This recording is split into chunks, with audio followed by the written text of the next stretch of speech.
સરકારી યોજનાઓની માહિતી મેળવવા સબસ્ક્રાઇબ કરો અમારી ચેનલ સંજુ માહિતીને।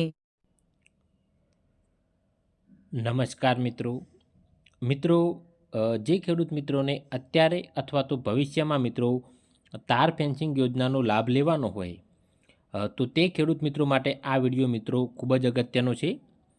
આ વિડીયોની અંદર આપણે તાર ફેન્સિંગ યોજનાને લઈને મિત્રો A to Z તમામ માહિતી મેળવીશું। તાજેતરમાં મિત્રો ગુજરાત સરકાર દ્વારા તાર ફેન્સિંગ યોજના માટે મિત્રો ઓનલાઈન અરજી શરૂ કરવામાં આવેલ હતી।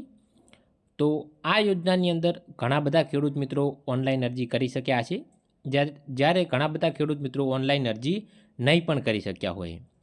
તો જે ખેડૂત મિત્રો ઓનલાઈન અરજી નથી કરી શક્યા તેમને કોઈ ચિંતા કરવાની જરૂર નથી મિત્રો, કારણ કે મિત્રો અત્યારે જે ઓનલાઈન અરજી ચાલુ થઈ તે મિત્રો વર્ષ 2024-25 માટે હતી।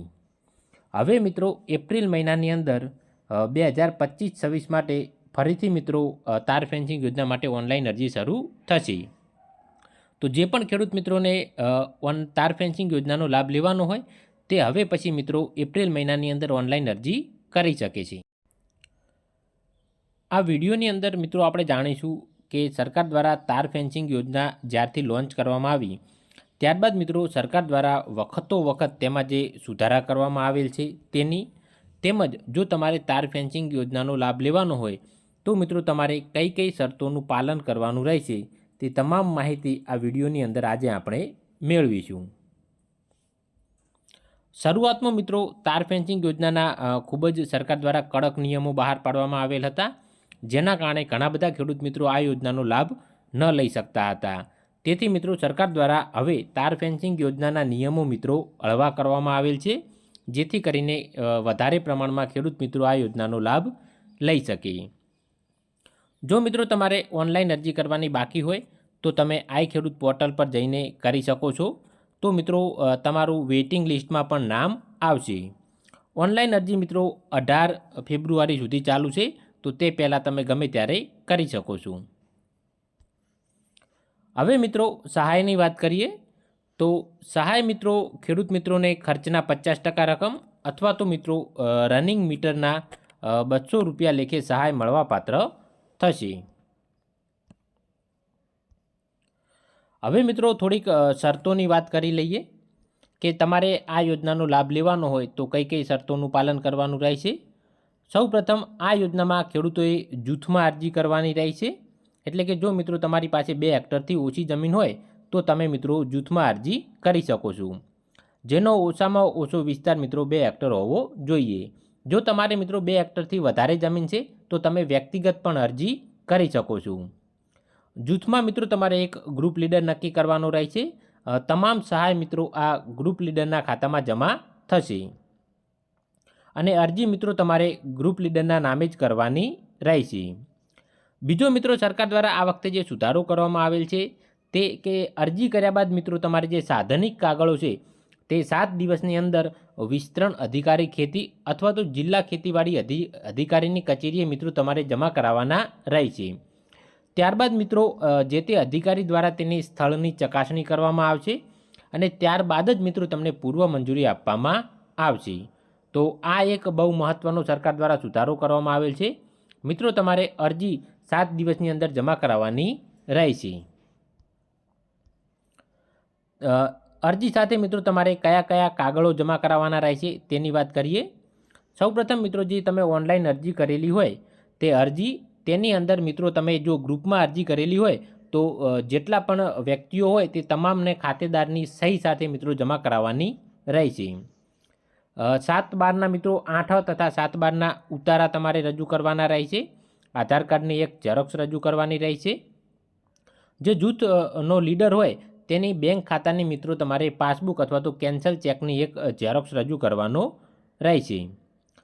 તમારે જે સર્વે નંબરની અંદર મિત્રો તારની વાડ બનાવવાની હોય તેના તલાટીના સહી સિક્કાવાળો એક વાડની બોર્ડર દર્શાવતો એક મિત્રો તમારે નકશો રજૂ કરવાનો રહેશે અને કબૂલાતનામું અથવા તો સેલ્ફ ડિક્લેરેશન ફોર્મ એટલે કે સ્વઘોષણાપત્ર રજૂ કરવાનું રહેશે।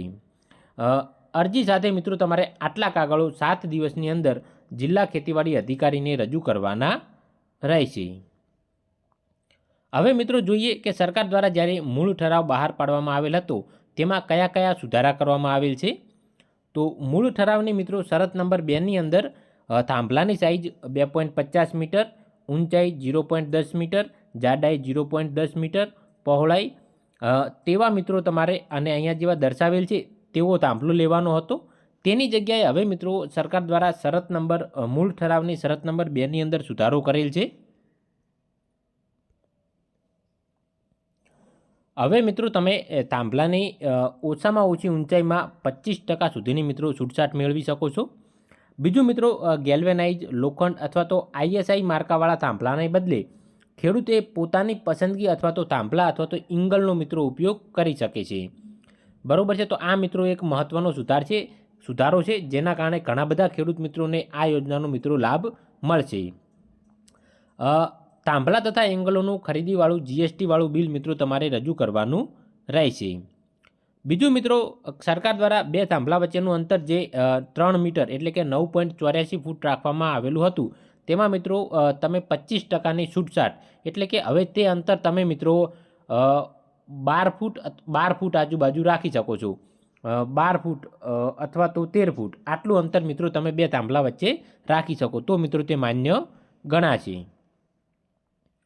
તે સિવાય મિત્રો શરત નંબર 4 અને 5માં પણ સુધારો કરેલો હતો કે દર 15 મીટરે જે સહાયક થાંભલા મૂકવાના હતા અને થાંભલાના પાયામાં જે સિમેન્ટ કોન્ક્રીટનું મિત્રો પુરાણ કરવાનું હતું તેની જગ્યાએ ખેડૂત પોતાની અનુકૂળતા મુજબ સહાયક થાંભલો મૂકી શકે અથવા તો અનુકૂળતા મુજબ જો તેને સિમેન્ટ કોન્ક્રીટ ના કરવું હોય અને સામાન્ય રીતે રેતીનો ખાડો કરીને જો તેને થાંભલાને બૂરવો હોય તો તે રીતે પણ ખેડૂત મિત્રો કરી શકે છે. તો સરકાર દ્વારા મિત્રો કુલ આ 4 સુધારા કરવામાં આવેલ છે જેના કારણે ઘણા બધા ખેડૂત મિત્રો આ યોજનાનો લાભ મિત્રો લઈ શકશે. બીજું જો તમારે મિત્રો તાર ફેન્સિંગ યોજનાની બાબતને લઈને કોઈ પણ પ્રશ્ન હોય તો તમે મિત્રો તમારા જિલ્લાની ખેતીવાડી અધિકારી કચેરીનો અથવા તો ગ્રામ સેવકનો પણ સંપર્ક કરી શકો છો અથવા તો તમે નીચે જણાવેલા કમેન્ટ બોક્સમાં મિત્રો કમેન્ટ કરી પણ જણાવી શકો છો તો તેમાં પણ મિત્રો તમને જવાબ મળી રહે છે. વિડીયો જોવા બદલ તમામ મિત્રોનો ખૂબ ખૂબ આભાર. સરકારી યોજનાઓની માહિતી મેળવવા સબસ્ક્રાઇબ કરો અમારી ચેનલ સંજુ માહિતીને.